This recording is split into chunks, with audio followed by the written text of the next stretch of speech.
기도에 대해서 말씀을 살펴보고 있는데요. 기도도 잘하는 게 있습니다. 바로 예수님의 이름으로 기도하는 것입니다.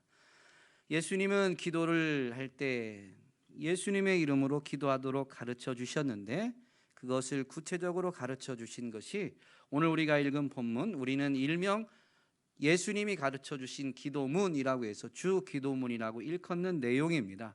이대로만 기도해야 된다라는 게 아니라 예수님의 이름으로 기도하는 것이 무엇인지를 가장 함축적으로 표현한 것이 바로 이 주 기도문인 것이죠. 그러므로 어떻게 기도하는가라는 부분을 우리가 살펴볼 때 예수님의 이름으로 기도해야 된다. 너희가 내 이름으로 무엇이든지 구하면 내가 행하리라 라는 요한복음 14장에 있는 말씀을 가지고 예수님의 이름으로 기도해야 된다라는 걸 살펴보았었는데요. 그것이 원칙, 원리가 되어서 이 주기도문이 어떤 기도문인가, 예수님은 기도에 대해서 무엇을 가르치셨는가라고 묵상할 때 그것이 원칙이 됨을, 예수님의 이름으로 기도하는 것이 원칙이 됨을 기억하면서 이 기도문을 살펴보아야 됩니다. 기도의 내용을 결정하는 것은 기도의 대상이다라는 걸 분명히 했죠. 그래서 예수님도 기도를 직접 가르치실 때 우리가 누구에게 기도하는지를 제일 먼저 이렇게 표현해 주셨습니다. 우리말에는 하늘에 계신 우리 아버지여, 우리말 이 순서에 따르면 이렇게 되어 있지만 원어로 보면 파테르라고 해서 하나님을 아버지로 부르며 바로 하나님께, 그분이 우리의 아버지 되시는데 아버지께 기도하는 것임을 분명히 가르쳐 주셨죠. 그분이 나의 아버지가 아니라 우리의 아버지가 되심과 그분은 하늘에 계심이라는 이 수식어를 통해서 우리가 누구에게 기도하는지를 가르쳐 주었습니다. 이것이 분명해지면 예수 이름으로 기도하는 것만이 참된 기도가 되어짐을 되새기게 되죠. 왜냐하면 우리는 죄인이고 반역자이기 때문에 사실 하나님을 감히 아버지라고 부를 수 있는 존재가 아닙니다. 원수, 반역자인데 하나님과 화목하게 된 것은 예수 그리스도의 대속의 은혜 때문입니다. 그래서 대속의 은혜를 믿음으로 받은 사람은 하나님의 자녀가 되어서 하나님을 아버지로 부를 수가 있게 된 것이죠. 그래서 우리가 기도할 때 하나님을 아버지라고 부르면서 잊지 말아야 되는 것이 바로 예수 그리스도의 대속의 은혜, 예수 그리스도의 십자가의 은혜인 것입니다. 그리고 그에 합당하게 기도하는 것이 바로 예수님의 이름으로 기도하는 것이다라는 것을 되새겨 보았습니다. 수식어 또한 분명하죠. 하늘에 계시다라는 것은 우리가 땅에 있다라는 것을 함축하고 있는 표현인데, 하늘과 땅의 차이만큼 우리 인생과 하나님은 분명히 차이가 난다라는 것을, 이 하늘과 땅의 격차 때문에 우리가 갖게 되는 자세가 두 가지인데, 땅에 있는 우리는 겸손해야 됨을, 그리고 또 하나는 기도는 이 아버지라는 호칭 자체가 기능적 호칭이 아니라 관계적 호칭이기 때문에 기도의 본질이 우리의 필요를 해결하는 수단이 아니라 하나님과의 관계, 사귐에 있다라고 했죠. 그러므로 그 사귐을 생각해 본다면 우리는 땅에 있고 하나님은 하늘에 있다라는 이 부분은 땅에 있는 우리로 하여금 하나님을 다 알지 못하기 때문에 하나님과의 사귐을 원하는 자들은 그 하나님을 더욱 알고자 하는, 하나님을 더 알고자 하는 이 사모함을 가져야 된다, 갖게 된다라는 것을 분명히 되새겨 보았습니다.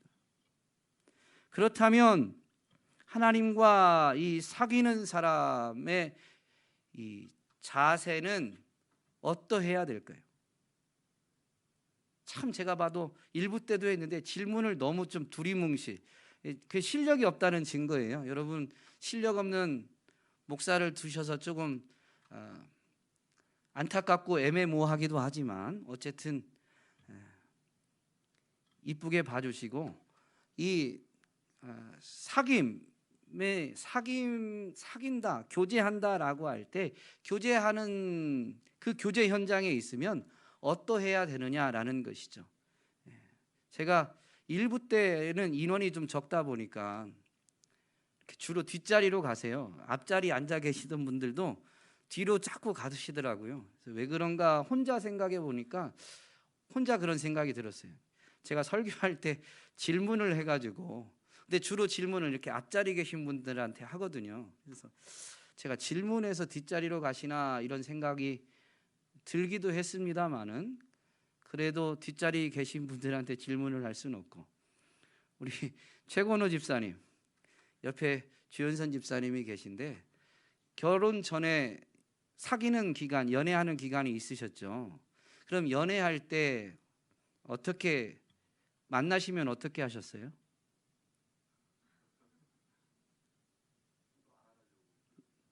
그 알아가려고 노력한 게 어떻게 한 거예요? 아니, 너무 심오하게 생각하지 마세요. 우리는 하나님의 형상을 따라 지음받았기 때문에요. 보편적으로 우리가 일상에서 하는 것들이 영적인 원리인 게 매우 많습니다.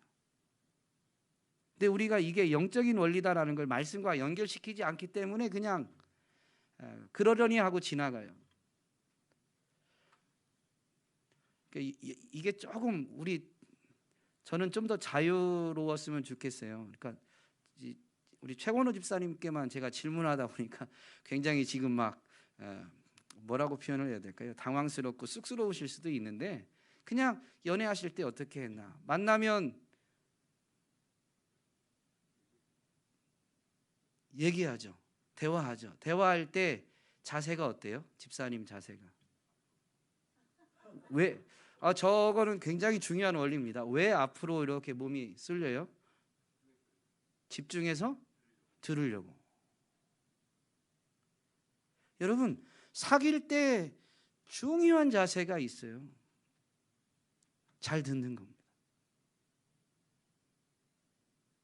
기도가 사귐이 본질이라면요, 여러분, 예수님이 이 앞부분에서 기도를 가르치실 때 마태복음 6장 이 앞부분 7절 8절에 보면요, 이방인들은 말을 많이 해야 들을 줄 알고 중언부언했다는 거예요. 너희는 그렇게 하지 말라. 하나님은 말을 많이 해야 들으시는 분이 아니다라는 것이죠. 예수님이 가르치신 기도는 하나님께 무언가 얻어내는 우리의 필요를 해결하는 수단으로 기도를 가르쳐 주신 게 아니에요. 사귐, 교제를 위한 수단으로 가르쳐 주신 거예요. 그러면 사귐을 위한 자세는 뭐냐면요, 말을 많이 하는 게 아니고 먼저 듣는 겁니다. 내가 사랑하는 사람이 원하는 게 뭘까? 내가 사랑하는 사람이 뭘 좋아할까? 내가 사랑하는 사람이 뭘 기뻐할까? 그걸 알고자 듣고자 하는 거예요. 그걸 알기 위해서 듣고자 하는 거죠. 들어도 대충 듣는 게 아니에요. 잘 듣고자. 우리 최건호 집사님이 이렇게 앞으로 몸이 쏠린다고 그러죠. 제가 저희 자녀들한테 열심히 공부하라라는 말을 할 때, 너도 아빠처럼 나이 먹고 늦게 공부하지 말고 때가 있으니까 미리미리 공부해라라고 합니다. 그러면서 아빠 나이 먹고 유학 갔다가 머리 다 빠졌다 막 이렇게 얘기를 하거든요. 근데 제가 정말로 유학을 꿈도 꾸지 않고 준비도 안 됐는데 그 이야기를 다 하면 시간이 좀 부족하고요. 그래서 어쨌든 미국에 갔어요. 유학을 갔는데 가서 이제 언어를 공부를 해야 되니까 보내주신 분들도 있고, 뭐 집에 돈이 막 펑펑 남아돌아서 유학 비용이 뭐 있는 것도 아니고 하니까 보냄은 받았으니까 실력은 없지만 왔으니까 열심히 공부하려고 이렇게 영어를 배우게 됩니다. 근데 집사님이 말씀하신 것처럼 제가 한 3개월, 4개월 이 영어 수업을 듣다가, 그러니까 이제 신학을 공부한 게 아니고 영어 어학을 먼저 공부한 거예요. 그러니까 문법이나 이런 걸 가르치는데 영어로 그걸 듣다가 이렇게 혈압이 막 너무 올라가 가지고 거의 쓰러졌어요. 근데 이제 유학생들이 돈이 없으니까 병원은 못 가고 나중에 이제 좀 해결이 됐는데, 이유는 모르겠는 거죠. 병원을 가서 정확히 진단을 받은 건 아니니까. 근데 이제 아내가 어쨌든 간호사 출신이니까 스트레스 받냐 뭐 이런 걸 많이 점검을 했었는데, 못하는 영어를 하는 게 저한테는 스트레스였나? 아니 그렇게 생각하진 않았어요. 왜냐하면 실력 없는 제가 미국까지 유학 올 수 있었다라는 것 자체가 기적이고 은혜였으니까. 그래서 영어 공부하는 게 저는 스트레스는 아니었는데 몸은 스트레스를 받은 것 같아요. 집사님이 지금 얘기해 주신 것처럼 잘 들으려고 어떻게든 이게 은혜고 하나님이 주신 놀라운 기적이니까 실력은 없지만 해보려고 이 학교 가면 책상에 앉아서 이렇게 됩니다. 앞을 보는데 이렇게 돼요. 이렇게. 무슨 말인지 이해되시죠?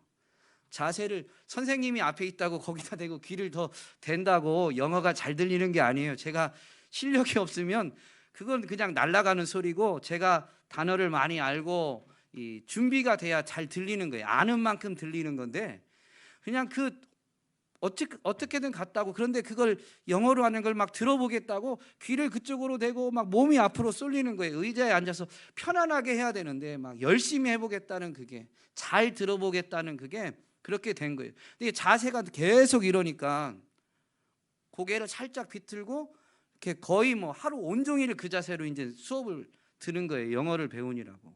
그게 몇 개월 되니까 여기가 다 경직돼 가지고, 예. 한 방으로 이제 이 저 하는 분이 자기가 지금까지 이 부항을 떠서 본 사람 중에 목사님처럼 이렇게 피가 젤이 된 사람은 처음 봤다고. 그러니까 그만큼 몸이 긴장하고 제가 마음으로 스트레스를 받은 건 아닌데 어떻게든 해보려고 했던 게 그렇게 됐습니다. 그런데 정말로 잘 듣고자 하면 이렇게 쏠리게 돼요. 몸이 쏠리고 귀가 쏠리고 막 쏠리게 돼요. 듣고자 하는 대상에게. 여러분, 이게 예수님이 지금 가르치시는 기도의 핵심입니다.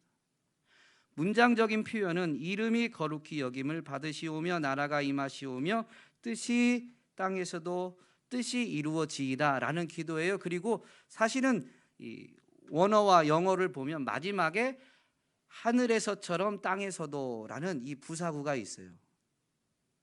우리말로는 이름이 거룩히 여김을 받으시오며 나라가 임하시오며 뜻이 하늘에서 이루어진 것 같이 땅에서도 이루어지이다, 뜻이 이루어지이다 라는 것만 수식하는 부사 어구처럼 되어 있지만 사실은 이 앞에 세 가지를 다 표현하는 거예요. 하나님의 이름이 하늘에서는 거룩히 여김을 받았는데 땅에서도 하나님의 이름이 거룩히 여김 받기를 구하는 거예요. 하나님의 나라가 땅에 하늘에서는 이루어졌어요. 그런데 그것이 땅에서도 이루어지기를 구하는 것입니다. 하나님의 뜻이 하늘에서는 이루어졌어요. 이루어집니다. 근데 땅에서는 그렇지 않은 경우가 있으니까 기도자가 하나님의 뜻이 하늘에서 이루어진 것처럼 땅에서도 이루어지기를 기도하라고 지금 가르쳐 주시는데, 이게 왜 듣는 자세이냐? 이름이 거룩히 여김을 받으시오며 라는 것은 수동태로 되어 있죠.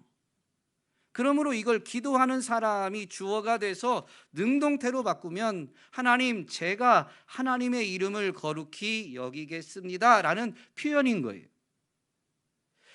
제가 하나님의 이름을 거룩히 여기겠다라는 것은 매우 능동적인 자세입니다. 그러면 이 능동적 자세, 적극적인 자세를 의미하는데, 이런 자세는 뭐냐? 하나님의 이름을 거룩히 여기려면 하나님의 이름이 무엇인지를 알아야 되죠. 그거는 그냥 문자 여호와라는 글씨, 그걸 말하는 게 아닙니다. 이름은 존재를 가리키고 그 존재의 정체성을 나타내는 것입니다. 하나님이 예수님을 이 땅에 보내시면서 동정녀 마리아에게 낳을 아들, 아기의 이름을 가르쳐 주시죠. 예수라고 하라. 왜냐하면 그 정체성을 이름을 통해서 밝혀 주시죠. 이는 그가 자기 백성을 그 죄에서 구원할 자이기 때문이다. 그리고 이름은 사실은 존재 자체를 가리키면서 그 존재의 의미, 정체성을 가리키는 것입니다. 설명해 줍니다. 하나님은 하나님의 역사를 이루어 가실 때 사람을 택하고 부르셔서 그 사람의 이름을 바꾸는 때가 있어요. 하나님의 뜻에 합당한 존재로 그 정체성을 새롭게 한다라는 거예요. 아브람을 부르셔서 아브라함으로 만드셨습니다. 아브람을 택하실 때 아브라메라는 이름의 의미는 존귀한 아버지라는 거예요. 한 가정, 한 가문의 그 가장인 것이죠. 존귀한 가장이에요. 근데 하나님이 아브람을 택하시고 부르셔서 약속을 주신 것은 그로 하여금 큰 민족을 이루게 하신다라는 거예요. 여러 민족, 큰 민족을 이루겠다. 그래서 열국의 아버지라는 이름으로 아브라함이라는 이름을 주시죠. 이름을 바꾸셨어요. 하나님의 약속을 그를 통해서 이루시겠다라는 것을 하나님이 나타내 주신 것이죠. 이렇게 이름은 존재를 가리키는데요, 하나님의 이름을 우리는 어떻게 알 수 있느냐?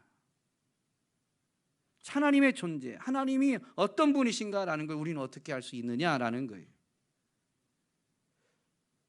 그것은 하나님이 자기 자신을 나타내 주실 때에만 알 수 있습니다. 하나님은 하늘에 계시고 우리는 땅에 있기 때문에 하늘에 계신 그분이 자신을 나타내 주실 때에만 우리는 그 하나님이 어떤 분이시다라는 것, 그분의 이름을 알게 되는 것입니다. 하나님이 자기 자신을 계시하시는 방법은 여러 가지가 있지만 가장 확실하고 대표적인 것이 말씀입니다. 구약시대에는 꿈이나 환상으로 했지만 꿈과 환상으로만 끝나지 않아요. 그러면 그 꿈이, 그 환상이 무엇을 나타내는지 깨닫지 못합니다. 꿈과 환상이 매개일 수는 있지만 반드시 거기에 빠지지 않는 것이 있는데 그게 바로 하나님의 말씀입니다.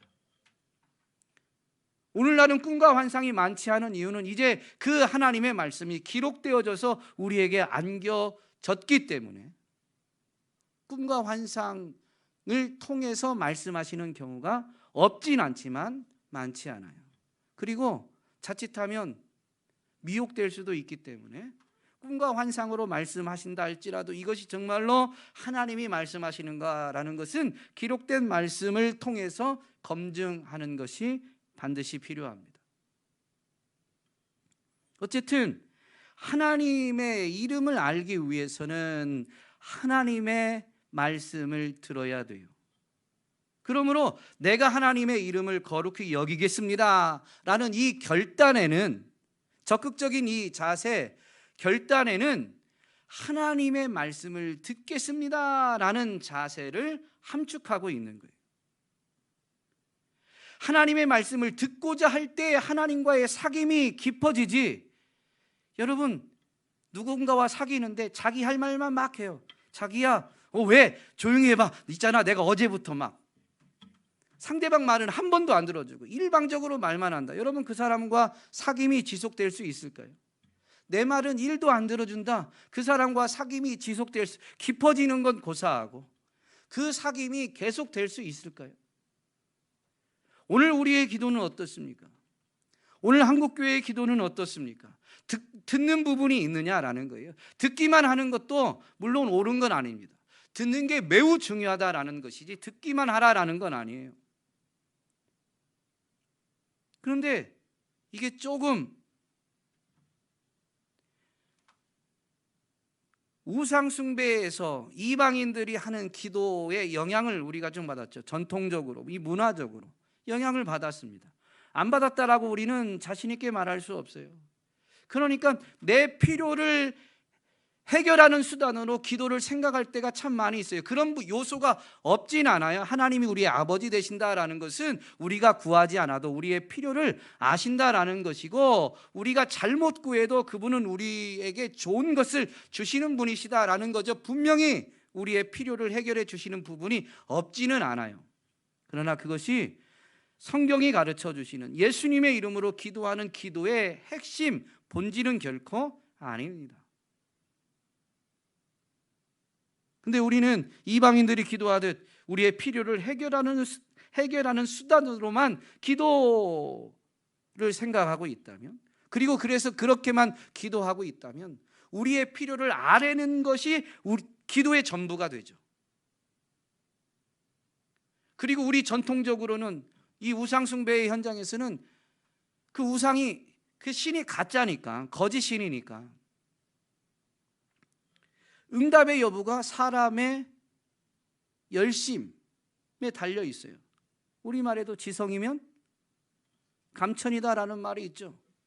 이런 문화적인 영향. 그래서 막 기도를 열심히 하면 응답받는다고 생각해요. 근데 예수님의 이름으로 기도하는 것은 열심으로 응답받는 것이라는 게 아니에요. 성경을 보면 기도에 대한 모든 예수님의 가르침에서 핵심은 하늘에 계신 너희 아버지라는 겁니다.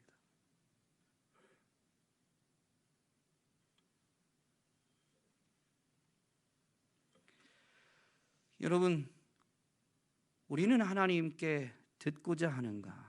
하나님과의 사귐, 하나님을 더 알고자 하는 마음 때문에 하나님이 뭘 좋아하시는지, 뭘 기뻐하시는지, 하나님의 뜻이 무엇인지 듣고자 하는가 한번 점검해 봐야 됩니다. 하나님의 이름을 거룩히 여긴다라는 것은 하나님을 거룩히 여긴다라는 것과 같은 의미인데요. 여러분, 어떻게 하는 것이 하나님의 이름을 거룩히 여기는 것일까요? 여러분 그동안 기도해 오셨잖아요. 예수님의 이름으로 기도하셨을 텐데 하나님의 이름을 거룩히 여기는 것은 어떤 것일까요?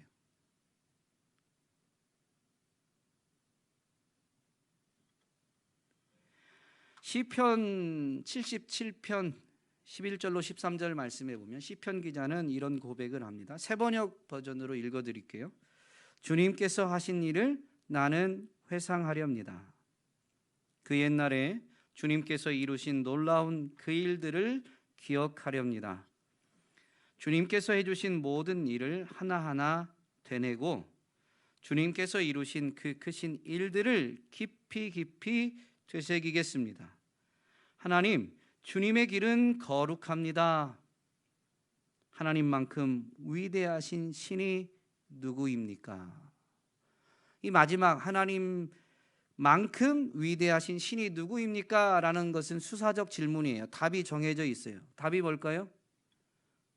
없습니다 라는 거예요. 이 말은 그냥 평서문으로 바꿔서 표현하면 하나님만큼 위대하신 신은 어디에도 없습니다. 하나님은 홀로 위대하신 하나님이십니다 라는 표현입니다. 그런데 그 하나님이 행하신, 하나님이 걸어가시는 그것이 거룩하다라는 거예요. 홀로 위대하심을 나타내신 그 모든 역사는 거룩하다라는 것이죠. 그러므로 우리가 하나님을 거룩히 여기는 것은 뭐냐면 그 하나님이 행하신 주님의 이 길은 거룩합니다라고 했는데 주님이 걸어가신 그 길, 주님이 행하신 그 일들, 특별히 내 삶의 이전에 하나님이 행하신 일들에 대해서 회상하고 기억하고 하나하나 되뇌고 그래서 깊이 되새기는 것이 하나님의 이름을 거룩히 여기는 출발점이 됩니다.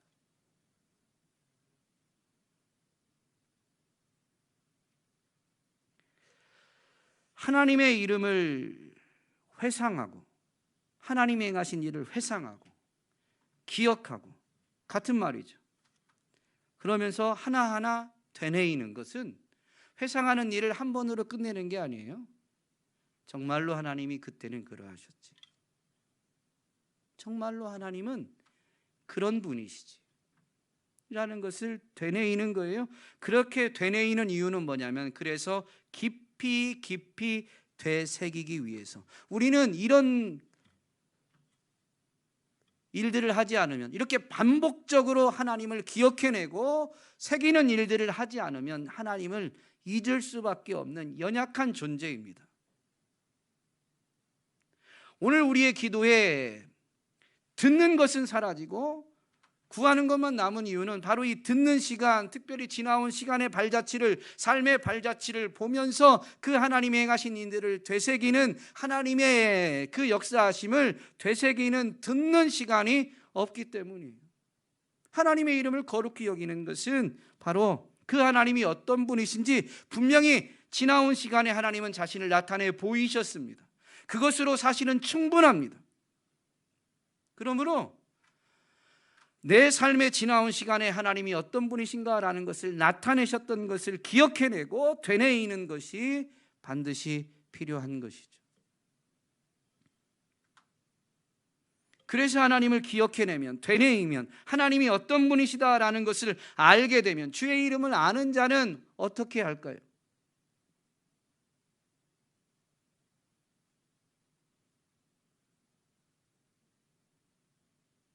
그분을 찾게 되어 있습니다. 그분을 의지하게 되어 있어요. 우리가 지나온 삶의 자리에서 하나님을 발견하게 된 때는요, 하나님, 내 삶이 형통할 때 아니에요. 인생은 교만하고 어리석어서 형통할 때는 자기가 잘나서 형통한 줄 알아요. 인생이 언제 하나님을 발견하냐면 곤고한 날에, 환난의 때에 하나님을 발견합니다. 그런데 그 곤고하다, 환난의 때다라는 건 무슨 의미냐면 자기 삶에 펼쳐진 그 일들을 자기의 힘으로 해결하지 못한다. 그 인생, 즉 나 자신은 연약하다라는 것을 깨달을 때, 발견할 때를 의미합니다. 인생은 자기의 연약함과 한계를 발견해야 하나님의 크심을 깨닫게 되는 거예요. 그러면 나는 연약하고 하나님은 크시다, 나는 땅에 있고 하나님은 하늘에 계시다라는 것을 깨닫게 되면 어떻게 해요? 하늘을 우러러보고 그 하나님을 부르지 않을 수가 없는 거예요. 시편 기자는 이걸 분명히 선포하는데, 여호와여 주의 이름을 아는 자는 주를 의지하오리니 이는 주를 찾는 자들을 버리지 아니하심이니이다. 그러니까 하나님을 다시 부르는 거예요. 시 50편의 제자는 분명히 이렇게 선포하죠. 환난 날에 나를 부르라. 내가 너를 건지리니 네가 나를 영화롭게 하리라. 하나님을 영화롭게, 하나님의 거룩하심을 거룩하다라고 드러내는, 하나님의 이름을 거룩히 여기는 그 하나님께 영광 돌리는 것은 언제냐? 환난 날에 주님을 부를 때입니다. 왜냐하면 환난 날에 주님을 부르면 주님은 하늘에서 들으시고 응답해 주시는 분이시기 때문에 하나님이 그를 건지신다는 거예요. 하나님이 그를 구원하신다라는 거예요. 그러면 이 땅에 있는 그 환난 날에 하나님을 부른 사람과 그를 지켜보는 모든 사람들이 인생의 이 땅의 진정한 구원자는 하나님 한 분 외에 없다라는 것을 깨닫게 될 수 있기 때문입니다. 역대하 16장 9절에 보면 이 하나니 선견자가 아사 왕에게 가서 책망하는 내용인데, 이런 내용이 있습니다. 여호와의 눈은 온 땅을 두루 감찰하사 전심으로 자기에게 향하는 자들을 위하여 능력을 베푸시나니 이번 일은 왕이 망령되게 행하였습니다. 어리석게 행하였습니다 라는 거예요. 무슨 의미냐면 역대하 14장에 가면 이 아사 왕이 구스의 세라 왕이 100만 군대를 이끌고 옵니다. 유다의 모든 사람들, 싸울 수 있는 사람들을 다 모아도 50만 밖에 되지 않아요. 고대 사회에서는 이 병사의 수가 전력의 아주 결정적 요인이죠. 갑절이 넘는 군대다 보니까, 더군다나 그 구스의 군대는 전차도 있고 기마병도 있고 아주 중화기 무대도, 중화기로 무장한 그런 군대입니다. 화력에서도 게임이 되지 않아요. 병력의 수에서도 게임이 되지 않아요. 그때 아사 왕은 어떻게 했냐면,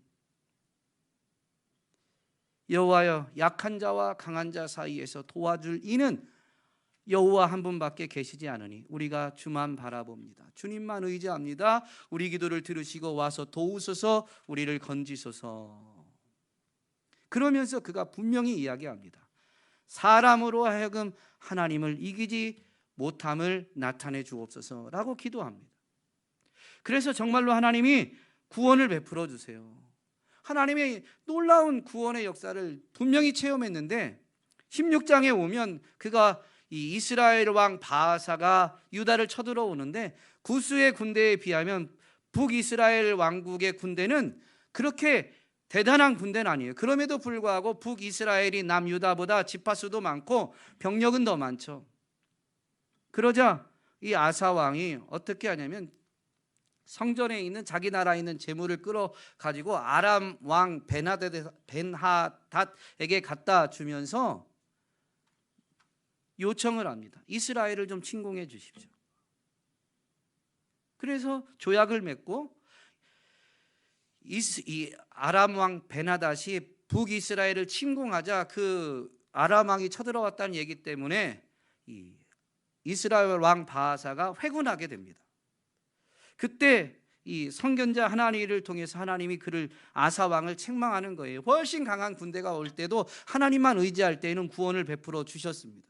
그런데도 불구하고 이 문제 앞에 그는 하나님을 의지하지 않고 자기 지혜로 세속적인 방법으로 문제를 해결하려고 했죠.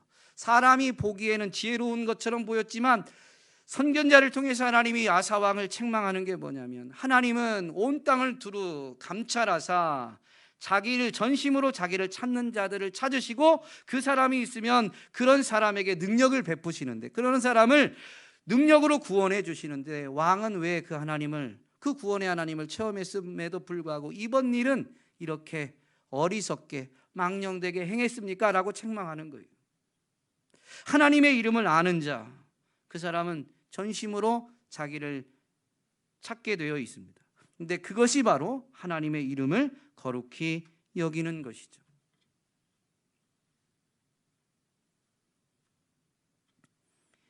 하나님의 이름을 거룩히 여기는 건 또 뭐가 있을까요?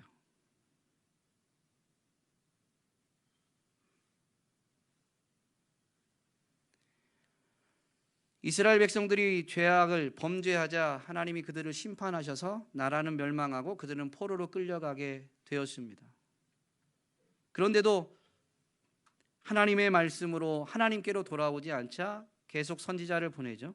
에스겔 선지자를 통해서 하나님의 말씀이 선포되어지는데, 에스겔서 36장에 보면 이런 말씀이 있습니다. 17절에 세 번역으로 읽어드릴게요. 사람아, 이스라엘 족속이 자기들이 땅에 살 때 그 행위로 그 땅을 더럽혔다. 20절에 가면 그들은 여러 나라에 흩어져서 가는 곳마다 내 거룩한 이름을 더럽혔다. 이스라엘 백성들이 범죄한 것은 자기들의 땅을 더럽혔다라고 하지만 사실은 그 땅은 하나님이 자기 이름을 두겠다고 약속하신 성전이 있는 땅입니다. 그러므로 그 땅을 더럽혔다라는 것은 하나님의 이름을 더럽혔다라는 것이죠. 하나님이 그들을 책망해서 포로로 끌려갔는데 그 땅에서도 그들은 하나님께로 돌아오지 않았습니다. 하나님의 말씀에 순종하지 않았어요. 그러자 그들의 행동에 대해서 지적하는데, 그들이 가는 곳마다, 흩어져서 가는 곳마다 내 거룩한 이름을 더럽혔다. 여러분, 하나님의 말씀, 하나님의 명령, 하나님의 율례와 규례를 행하지 않는 것이 하나님의 이름을 더럽히는 것입니다. 이걸 뒤집어 보면 하나님의 이름을 거룩히 여기는 것은 뭐냐면 하나님의 율례와 규례를 지켜 행하는 것이죠. 사람의 의지로는 이것을 행할 수가 없습니다. 왜냐하면 자꾸 잊어버리죠. 하나님의 율례를 잊어버리고 하나님의 율례를 지켜야 한다는 것을 잊어버리게 됩니다. 그래서 하나님이 새 언약을 약속하시면서 궁극적으로 하나님의 율례와 규례를 지킬 수 있도록 만드실 것을 약속하시는데, 에스겔 선지자를 통해서 계속하시는 말씀이 이렇습니다. 내가 너희에게 맑은 물을 뿌려서 너희를 정결하게 하며 너희의 온갖 더러움과 너희가 우상들을 섬긴 모든 더러움을 깨끗하게 씻어주며 너희에게 새로운 마음을 주고 너희 속에 새로운 영을 넣어주며 너희 몸에서 돌같이 굳은 마음을 없애고 살갗처럼 부드러운 마음을 주며 너희 속에 내 영을 두어 너희가 나의 모든 율례대로 행동하게 하겠다.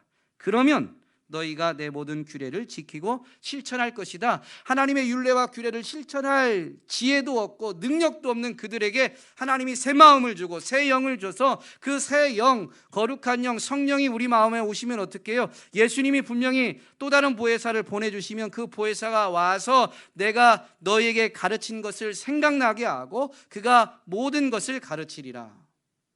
주님의 말씀, 하나님의 말씀을 생각나게, 기억나게 하고 그분이 모든 것을 어떻게 행해야 될지를, 하나님의 말씀을 따라 살아가는 것이 무엇인지를 가르쳐 주시겠다라는 의미입니다.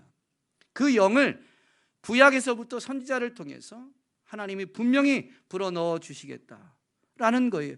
그러면 그때서야 하나님의 택한 받은 백성들, 하나님이 씻어주시고 새롭게 하시고 하나님의 영을 불어넣은 그 사람들은 하나님의 모든 규례를 지킬 것이다. 그런데 이렇게 하는 게 뭐냐면 하나님이 하나님의 거룩한 이름을 아끼는 것입니다. 그러므로 예수 그리스도를 구주로 영접하고 성령을 선물로 받은 사람들이 내주하시면서 말할 수 없는 탄식으로 도와주시는 성령님의 도우심을 힘입어서 하나님의 율례와 규례를 실천하는 것이 하나님의 이름을 거룩히 여기는 것입니다. 이것이 바로 하나님의 나라가 임하는 것이죠. 나라는 장소를 말하는 게 아니라 성경에서 하나님의 나라는 하나님의 통치를 의미합니다. 그러므로 나라가 임하시오며라고 기도하는 것 또한 이름이 거룩히 여김을 받으시오며 라는 의미가 내가 하나님의 이름을 거룩히 여기겠다라는 결단을 포함하는 것처럼 하나님의 통치를 내가 받겠습니다 라는 결단을 포함하는 거예요. 하나님의 통치를 받는다라는 것은 하나님의 통치가 어떻게 이루어지냐? 하나님의 법, 바로 하나님의 말씀으로 이루어지죠. 그러므로 먼저 하나님의 말씀, 하나님의 법을 배우고 듣겠습니다라는 듣는 기도를 포함하고 있는 것이며 그 말씀을 듣게 될 때에는 순종하겠습니다라는 결단을 포함하고 있는 것이죠. 특별히 나라라는 건 하나님의 통치니까 하나님이 통수권자, 왕이십니다. 하나님이 주인이십니다. 예수님이 나의 왕이시고 나의 주인이십니다 라는 것입니다. 그런데 이것은 무엇으로부터 출발하냐면 물론 예수님을 영접하는 때 출발되지만 그건 무슨 의미냐면 내가 주인 되고 내가 왕이 됨을 끝내는 겁니다. 그러므로 하나님의 나라가 임하시오며라는 것은 하나님의 말씀을 듣겠다는 자세요, 순종하겠다는 결단인데 이것은 무엇을 포함하고 있냐면 이제 내가 주인 된 것은 끝났습니다. 나는 죽었습니다 라는 자기 부인을 포함하고 있는 것입니다. 그래서 사도 바울은 신앙 고백을 할 때마다 나는 날마다 죽노라 라는 고백을 했으며 그는 이것을 더욱 자세히는 내가 그리스도와 함께 십자가에 못 박혔나니 그런즉 이제는 내가 사는 것이 아니요 오직 내 안에 그리스도께서 사는 것이다 라고 고백한 것입니다. 이것이 바로 하나님의 나라가 임하기를 구하는 기도자의 자세인 것이죠. 뜻이 이루어지는 것 또한 마찬가지입니다. 하나님의 뜻이 무엇인지를 구하는데 그게 구하는 것으로만 깨닫는 게 아니죠. 듣는 자세가 반드시 있어야 되는 것입니다.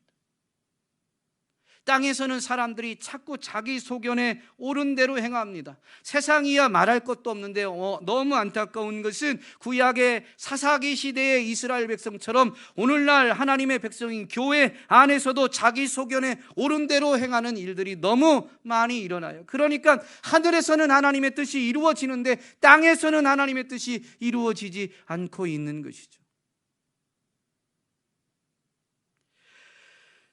땅에서도 하나님의 뜻이 이루어지기를 구하는 것은 분명히 앞부분에서 다룬 것처럼 하나님 앞에 듣고자 하는 것을 포함하고 순종하겠다는 결단을 포함합니다. 이것이 바로 믿음인 것이죠. 믿음은 볼 수 없는 것을 보게 되는 것이지만 그것은 장래에 일어날 일을 아는 것이 아닙니다. 하나님이 내 삶의 미래에 어떤 것을 하라고 가르쳐준다라는 그런 의미가 아니에요. 믿음의 조상 아브라함의 삶을 히브리서는 이렇게 설명해 주죠. 믿음으로 아브라함은 부르심을 받았을 때 순종하여 장래의 유업으로 받을 땅에 나아갈새 갈 바를 알지 못하고 나아갔다라고 설명합니다. 삶의 방향, 삶의 목적은 무엇인지 알지만 그것이 오늘, 내일 무언가를 행하는 오늘, 내일 어떤 일이 이루어지고 그래서 나는 그때 뭘 해야 된다라는 그런 게 아닙니다. 그 부분에 대해서는 목적지는 방향은 분명히 보이지만 나아갈 바는 오늘은 어떻게, 내일은 어떻게, 그 다음은 어떻게 이건 전혀 보이지 않아요. 앞은 여전히 깜깜해요. 그럼에도 불구하고 나아갈 바를 알지 못해도 순종하는 것이 믿음입니다. 그러므로 뜻이 땅에서도 이루어지기를 간구하는 이 기도는 듣는 기도요, 순종을 결단하는 기도요. 그것은 뭘 알아서가 아니라 내가 알든 모르든, 내가 원하는 것이든 원하지 않든, 내가 지금 보고 있는 게 납득이 되든 되지 않든 중요한 게 뭐냐면 순종하겠습니다라는 것입니다.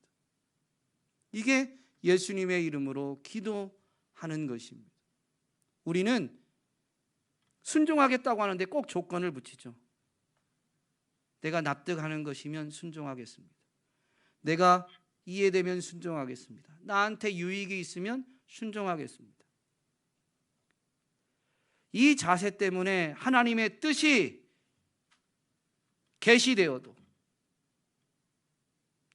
하나님이 원하시는 것이 분명히 가르쳐져도 깨닫지 못하거나 심지어 외면되고 있는 것이죠. 오늘 저와 여러분은 예수님의 이름으로 기도하는 것이 사귐을 위한 것임을 분명히 하면서, 그분과의 사귐을 위해서 우리가 취해야 될 첫 번째 자세는 듣는 것이다. 듣는 것이다.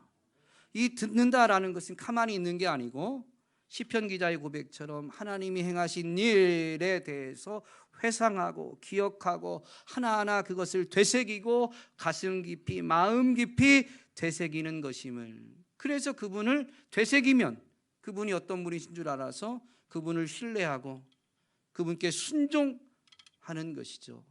납득이 되든 되지 않든, 무언가 이해가 되든 되지 않든, 지나온 시간을 보니 그 순간에는 왜 하나님 나한테 이런 일을 이라고 탄식하고 심지어 불평했던 일들조차도 지나고 나서 보니 하나님은 정말로 모든 것을 합력하여 선을 이루셨다라는 것이죠. 그래서 납득이 안 돼도 이 또한 하나님 손에서는 선을 이루는 체류가 될 것이니 순종하겠습니다라는 그 자세가 바로 예수님의 이름으로 기도하는 것이죠. 오늘 저와 여러분이 예수님의 이름으로 기도하여서 하나님과의 깊은 사귐을 갖게 되어지고 그분과의 진한 사랑 때문에 오늘도 행복을 노래하는, 그분의 진한 사랑 때문에 위로부터 부어주시는 새 힘을 얻어서 독수리의 날개치며 올라간 같은 힘을 얻고 내 삶에 역경이 있어도 역경을 넘어서고 평탄하면 거기서도 즐거움을 풍성히 누리게 되는 저와 여러분이 될 수 있기를 간절히 소망합니다.